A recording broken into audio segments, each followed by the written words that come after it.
Okay, I have a bunch of questions for you, Steve. The first one is that because I've seen your talk, your TED talk, I think it was a TED talk where you explain your own experience with anxiety. Yeah. So my question, it's a bit strong to start. Have you completely recovered from this anxiety problem? Well, yes, and I think actually recovery, it's very, very important that we think about what is the metric for progress, you know. I had panic attacks for many years after I turned in a different direction, and but they weren't, I say panic attacks, really they were anxiety attacks. They were no longer panic attacks, because to me, when you combine anxiety with unwillingness to have anxiety, and you create this kind of internal problem that your own emotions are a problem and have to be diminished or eliminated rather than experienced and used, you know, yeah, then you can have panic attacks. But if you pull that part out, you can only have anxiety attacks, and anxiety attacks are not such bad things. I mean, you feel a lot of anxiety, so what? And so I think one way to say would be, you know, in the TED talk that you mentioned, I talk about my night on the carpet where I finally hit bottom and realized that struggling with anxiety disorders is going to take away everything. And I turned in a different direction and said, okay, I'm not going to run from my own experience anymore. You know, I swore an oath. Yeah. You can look at the TED talk and people who listen. I remember. I know you've seen it. Well, from that moment forward, I'm no longer a person stuck inside panic disorder. I'm a person in recovery. I'm still a person in recovery. Now, if you were to ask, well, when is the last time you had an anxiety attack that was such a level that I think 1995, something like that. And if it happened today, I hope I would have the balance to not flip over into no. If I could stay inside the yes of my own experience, and I tell this story about in a liberated mind about that last panic attack. I mean, I'm in front of Dave Barlow and was it Terry Wilson and these very famous psychologists in a very small group meeting, and suddenly get hit, and I'm thinking, no, not here, please, not in front of my heroes, no. And I stopped and I looked back at the screen and I caught what I was doing, and that's probably the whole thing was probably 15, 20 seconds. And I turned back and said, mentally inside a yes, if I'm going to have an anxiety attack to the point that I can't speak, then I'm not going to make that my problem. It will be their problem. They will not get a talk from me. That's a problem when I've promised to talk in this small conference. Well, that echoed for 3 or 4 months of, you know, take a pill before every freaking talk, you know, like all the old coping strategies are boom, right there again. And, you know, they were just being screamed at. So I think a journey where you have learned from these emotional upheavals can't be measured by whether anxiety is high or low. That's not the point. It's whether your ability to be present and the space in which you can function is expanding or contracting. And that shift of agenda is the heart of, I think, taking the energy out of the self-amplifying loop. And once you do that, to my way of thinking, in a way, you already have recovered. Because recovery sort of sounds like illness and then fixing, where actually this is a health journey. And no matter how big you get, there's more big to get. And then the areas where you're not yet willing and open, your mind will still scream at you. You know, if I got a call from the president tomorrow, come and talk to me, I'd be wetting my pants. And I would go. And I pray I would stay present. Mm. and stay open. And if I do, no matter how anxious I get or good or bad I do by the outside, I know on the inside, my life's going to be expanding and growing.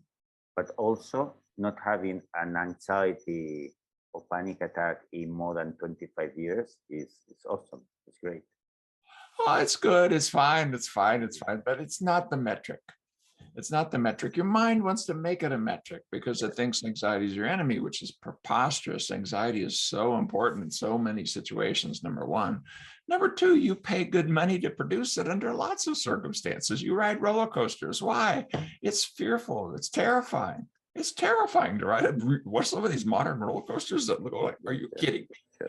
I mean, it feels like you're falling to your death. Come on. You do bungee jumping off of bridges, with nothing but a cord to catch you from your death. What are you doing? You're exploring your own emotions. Yeah. So how could it be that we somehow now in some situations define our emotions as our enemy? Exactly. Not our enemy. The enemy is defining your emotions as the enemy. Sure. That sounds to me very much to what Buddhist meditation says.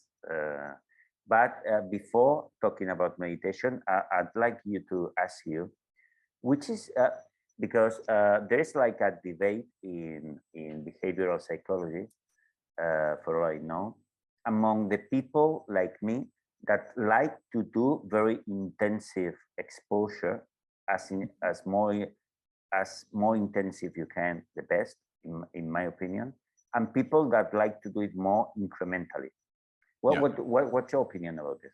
The key for exposure is creating more response flexibility, of taking these previously repertoire narrowing events inside and out, the situations and the emotions, thoughts, memories that they evoke, that squeeze down your repertoire, and organize contact with them in such a way that your repertoire expands, that you're more open, able to function, able to do different things.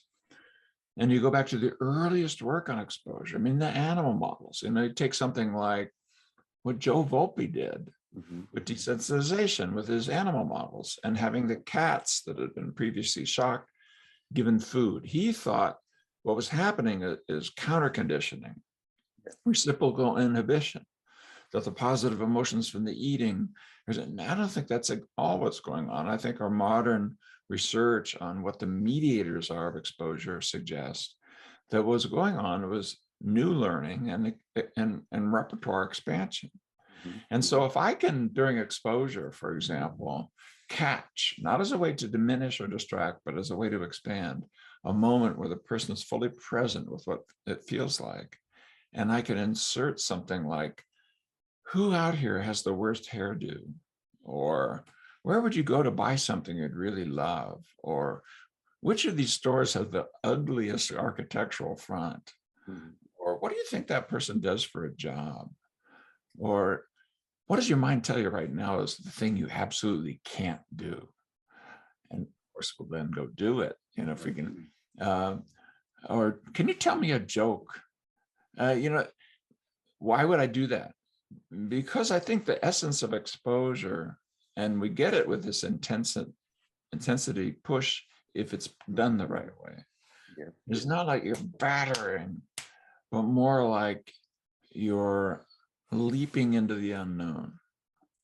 And you're letting go of what your mind tells you, that you can only do that when you have moment-to-moment control and you know what's going to happen. I think the evidence is strongest that it's a change in your relationship to these events that used to be repertoire narrowing in such a way that now you have greater response freedom. All the way back to the cats. I can even eat in the presence of that tone. That's kind of cool. If I can tell jokes in the presence of that beating heart, that's kind of cool. Not to diminish, not to eliminate, not to cross out or subtract your experience. You don't need to subtract your experience. Now, I get that you can be overwhelmed. And, I wouldn't ask anybody to do this without preparation right inside a panic attack. They wouldn't be able to even to hear me. But if they could, they actually do have the capacity, even at that moment, to do that subtle turn towards instead of away. change that mindset from eliminate and diminish, to open and experience, describe, and observe. And once you're out of that problem solving, evaluative, judgmental mindset into this observe and describe mindset, you can do anything. You can do almost anything in the presence of any emotion that you want to name. Yeah, and that changes your experience with anxiety or the rest of negative emotions. Profoundly. I mean, it makes, for example, an anxiety attack more like a roller coaster ride. You don't come off the roller coaster saying, oh my God, I'm never going to do that. Well, you can, of course, if you struggle with what you feel. Exactly. Some people do come off the roller coaster saying, it's fun normally. But most people say, I want to do it again. What is your opinion about anxiolytics, by the way? Well, all of the medications, the psychoactive medications, they're basically none that are curative, right? They all have side effects that are considerable just physiologically, long-term opponent process effects as your body adjusts to being so far out of whack. I mean, you didn't evolve to have much serotonin or dopamine or whatever it is that you're doing. And they produce state-dependent learning where it's a little harder to generalize the skills that you learn, on the one hand. On the other hand, you have to start with where people are. And I tell the story of my own journey of using beta blockers. Anxiolytics, yes, for a while, but not so much. Sometimes people say, oh, if you're open and accepting, you should just stop it. I say, no, for one thing, you're now going to have side effects from if you've done it for a long time. If you've done it at a high dose, it may take you a year. It may take 2 years. Very small adjustments. Sure. But who's keeping score here? Is it like a speedometer glued to your head? I mean, one step at a time. And if the prescribing were done in a wiser way, it would be far, far easier, but it's not. But that's a whole nother thing. But I say to people, no, it seems to me it's more a matter of, here's what you should not do. I need my anxiolytics.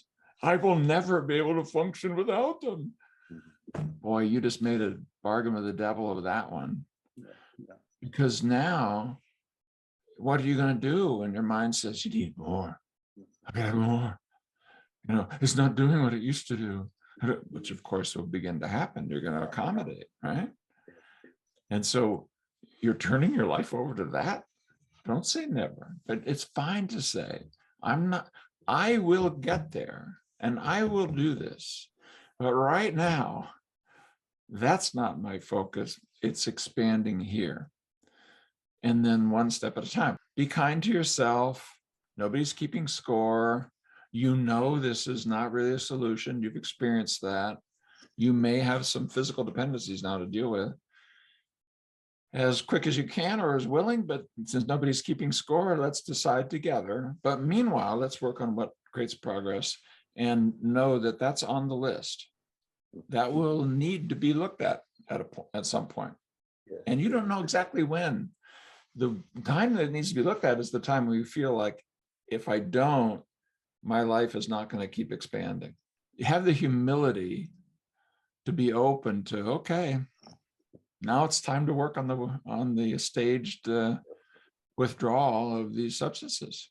Because I know that in the US now, the official guidelines for doctors now they don't recommend to give tranquilizers or of any kind or anxiolytics with panic attacks. But in Spain, still they give them, and our official recommendations still are not. And I'm trying to give my voice about this, because I think it makes things worse in those cases. No.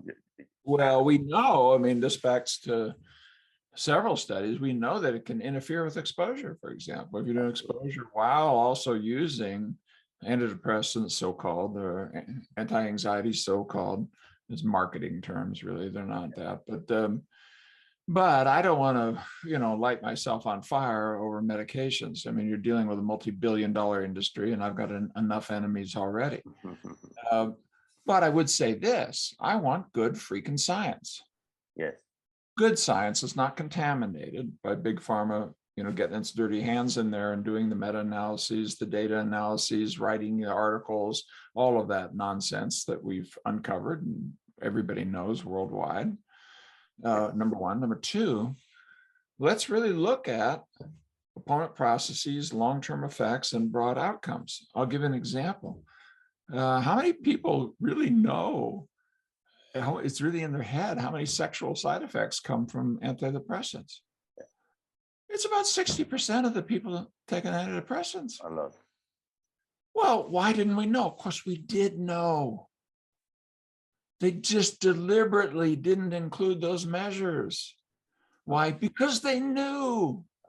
If it was pushed out, if you actually got access, not just to the published articles, but to the actual data sets. And when we've done that, of course, when Freedom of Information Act in the US has forced some things out, and you start looking at the placebo effects and so forth, and you realize that, my goodness, we have 1 out of 4 women in the United States of America on antidepressants last year for medications that produce these long-term side effects and have very small effects other than the most extremely depressed people.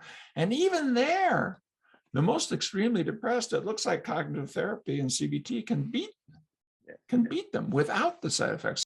Steve, in your work, Buddhist meditation has played a role. Have you learned from Buddhist meditation?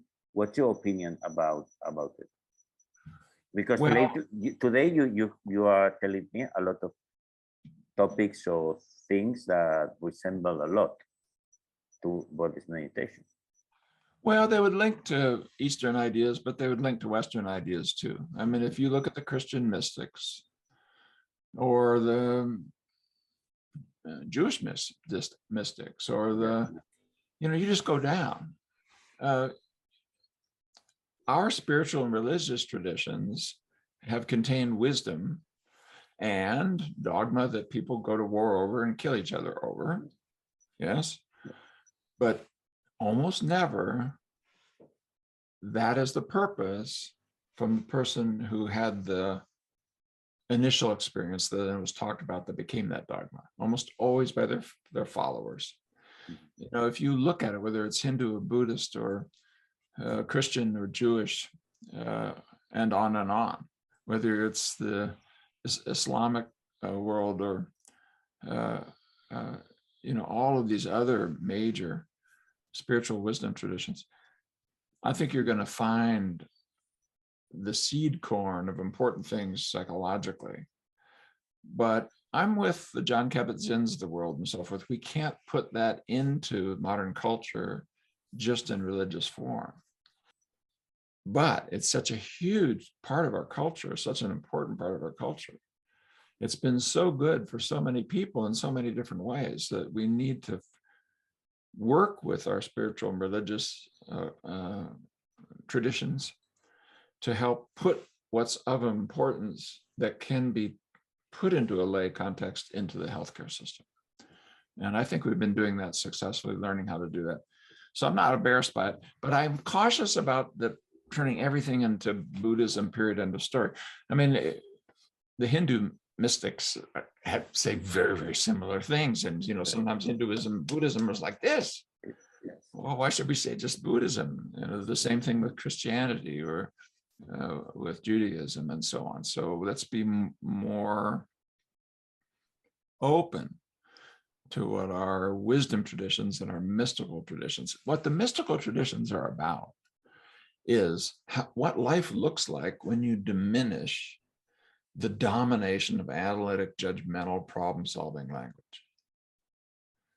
And we have some modern things coming along that are very interesting, like psychedelic therapy, that look like they do some of those same things.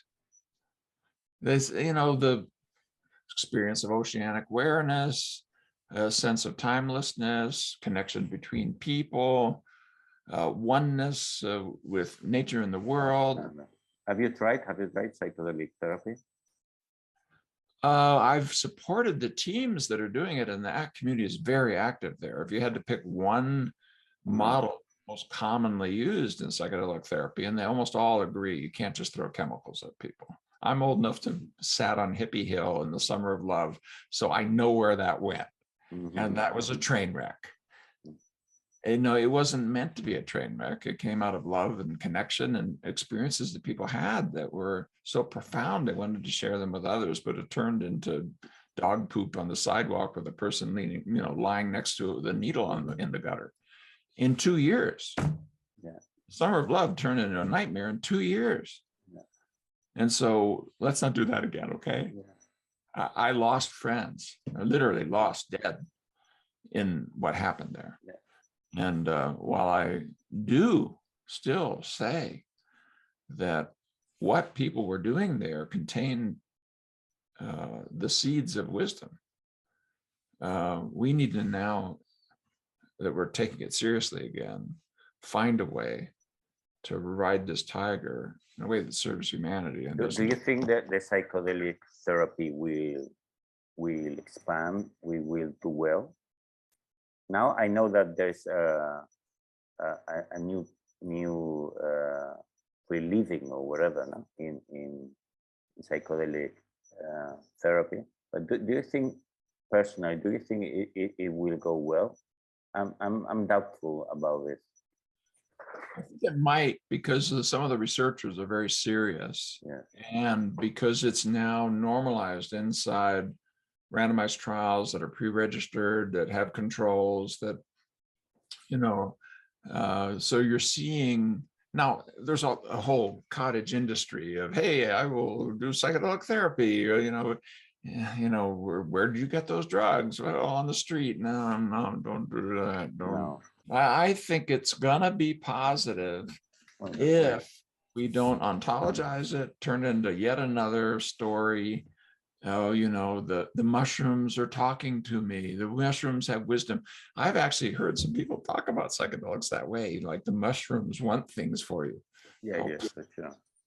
Grow up. What are you talking about?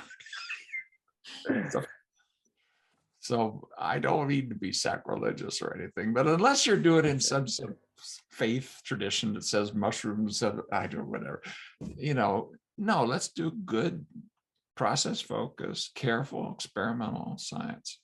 And the psychotherapists will have a role there. So we'll see. But to start, they have to be legalized, the use, the proper use to. Yeah, I know. And there's too much rushing ahead on that. I'd rather have it legalized. I wish and I hope, could we get to this point where if there are medications or chemicals that can help in combination with psychosocial interventions, that we find a way in our prescribing practices to require the combination. And can I say one thing to your audience? I don't know if you can edit. Absolutely. Just one thing. If for some reason anything I've said is of interest to you and you want to follow my work, I don't spam people, but I do communicate with people, and you can go to my website. It's Stephen C. Hayes, Stephen with a V, middle initial C, Hayes, all one word, no period, StephenCHayes.com. And I'll be happy to put you on my list. And if you ever feel like it's not useful, it's a one-click to opt out. But meanwhile, there's very, very good people out there who are, researching these kinds of processes and methods. So I'm not the only one, and you don't need to feel as though if there's something in here that resonates, source of this kind of information. Thank you. That's going to be very useful for many people.